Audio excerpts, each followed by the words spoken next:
Fratelli Tutti du pape François, l'activité de l'amour politique suite, la sollicitude de l'amour suite. Le dirigeant politique est un homme d'action, un constructeur porteur de grands objectifs, doté d'une vision large, réaliste et pragmatique, qui va au-delà même de son propre pays. Les préoccupations majeures d'un homme politique ne devraient pas être celles causées par une chute dans les sondages, mais par le fait de ne pas résoudre effectivement le phénomène de l'exclusion sociale et économique, avec ses tristes conséquences de traite d'êtres humains, de commerce d'organes et de tissus humains, d'exploitation sexuelle d'enfants, de travail d'esclaves, y compris la prostitution, de trafic de drogue et d'armes, de terrorisme et de crime international organisé. L'ampleur de ces situations et le nombre de vies innocentes qu'elles sacrifient sont tels que nous devons éviter toute tentation de tomber dans un nominalisme de déclarations à effet tranquillisant sur les consciences. Nous devons veiller à ce que nos institutions soient réellement efficaces dans la lutte contre tous ces fléaux. On le fait en se servant intelligemment des moyens importants offerts par le progrès technologique. Nous sommes encore loin d'une mondialisation des droits humains les plus fondamentaux. C'est pourquoi la politique mondiale ne peut se passer de classer l'éradication efficace de la faim parmi ses objectifs primordiaux et impérieux. En effet, lorsque la spéculation financière conditionne le prix des aliments en les traitant comme une marchandise quelconque, des millions de personnes souffrent et meurent de faim. De l'autre côté, on jette des tonnes de nourriture. Cela est un véritable scandale. La faim est un crime. L'alimentation est un droit inaliénable. Souvent plongés dans des discussions sémantiques ou idéologiques, nous permettons qu'il y ait encore aujourd'hui des frères et des sœurs qui meurent de faim ou de soif, sans un toit ou sans accès aux soins de santé. Outre ces besoins élémentaires non satisfaits, la traite des personnes est une autre honte pour l'humanité que la politique internationale ne devrait pas continuer à tolérer au-delà des discours et des bonnes intentions. Il constitue un minimum urgent.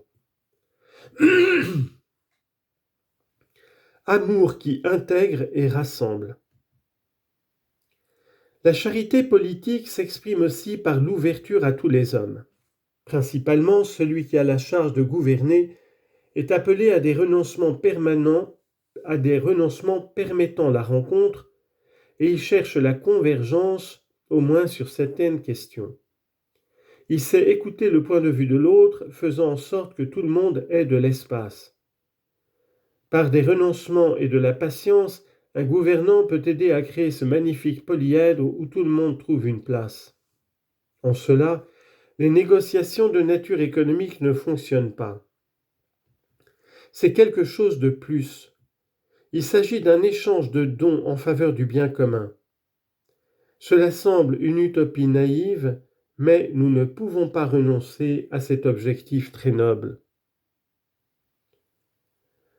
Alors que nous voyons toutes sortes d'intolérances fondamentalistes détériorer les relations entre les personnes, les groupes et les peuples, vivons et enseignons la valeur du respect, l'amour capable d'assumer toute différence, la priorité de la dignité de tout être humain sur ses idées, ses sentiments, ses pratiques, voire sur ses péchés, quels qu'ils soient. Pendant que, dans la société actuelle, les fanatismes, les logiques de repli sur soi, ainsi que la fragmentation sociale et culturelle prolifèrent, un bon responsable politique fait le premier pas pour que les différentes voix se fassent entendre. Certes, les différences créent des conflits, mais l'uniformité génère l'asphyxie et fait que nous nous étouffons culturellement. Ne nous résignons pas à vivre enfermés dans un fragment de la réalité.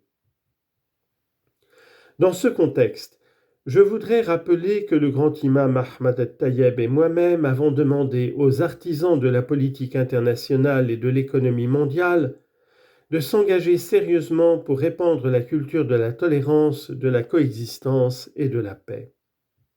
D'intervenir dès que possible pour arrêter l'effusion de sang innocent.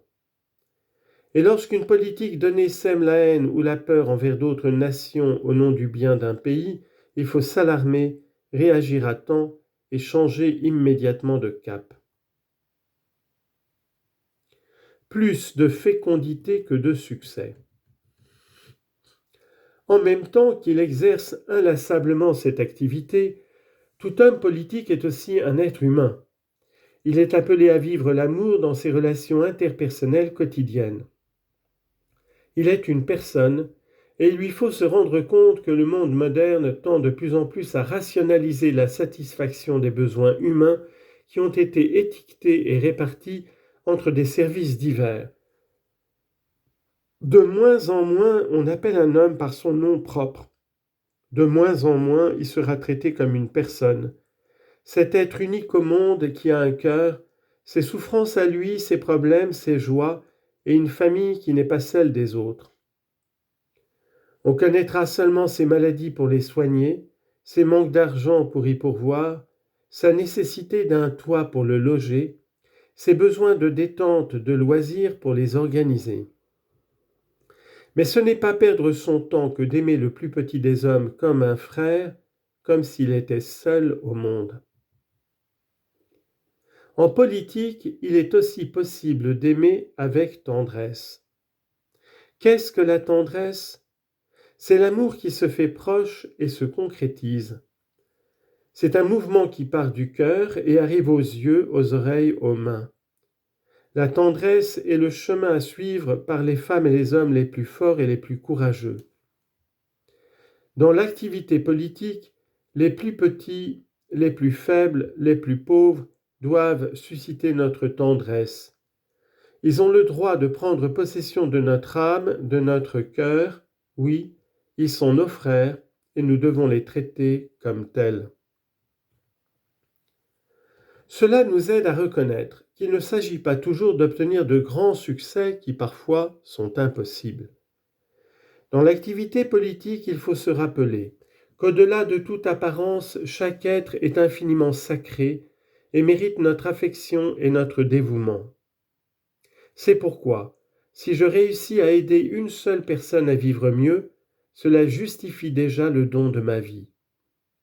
C'est beau d'être un peuple fidèle de Dieu, et nous atteignons la plénitude quand nous brisons les murs pour que notre cœur se remplisse de visages et de noms. Les grands objectifs rêvés dans les stratégies ne sont que partiellement atteints. Mais au-delà, celui qui aime et qui a cessé de comprendre la politique comme une simple recherche de pouvoir est sûr qu'aucune de ses œuvres faites avec amour ne sera perdue, ni aucune de ses préoccupations sincères pour les autres, ni aucun de ses actes d'amour envers Dieu, ni aucune fatigue généreuse, ni aucune patience douloureuse, tout cela envahit le monde comme une force de vie. D'autre part, il y a une grande noblesse dans le fait d'être capable d'initier des processus dont les fruits seront recueillis par d'autres en mettant son espérance dans les forces secrètes du bien qui est semé. La bonne politique unit l'amour, l'espérance, la confiance dans les réserves de bien qui se trouvent dans le cœur du peuple en dépit de tout. C'est pourquoi la vie politique authentique qui se fonde sur le droit et sur un dialogue loyal entre les personnes se renouvelle avec la conviction que chaque femme, chaque homme, chaque génération porte en eux une promesse qui peut libérer de nouvelles énergies relationnelles, intellectuelles, culturelles et spirituelles. Ainsi vu, la politique est plus noble que ce qui paraît, que le marketing, que les différentes formes de maquillage médiatique. Tout ce que ces choses arrivent à semer, c'est la division, l'inimitié et un scepticisme désolant, incapable de susciter un projet commun. En pensant à l'avenir, certains jours, les questions devraient être « à quelle fin ? Quel est l'objectif que je vise réellement ?» En effet, dans quelques années, en réfléchissant sur le passé, La question ne sera pas combien de personnes m'ont approuvé, combien de personnes ont voté pour moi, combien de personnes ont eu une image positive de moi. Les questions peut-être douloureuses seront plutôt: quel amour ai-je mis dans le travail? En quoi ai-je fait progresser le peuple? Quelle marque ai-je laissée dans la vie de la société? Quel lien réel ai-je construit? Quelle force positive ai-je libérée? Quelle paix sociale ai-je semée? Qu'ai-je réalisé au poste qui m'a été confié?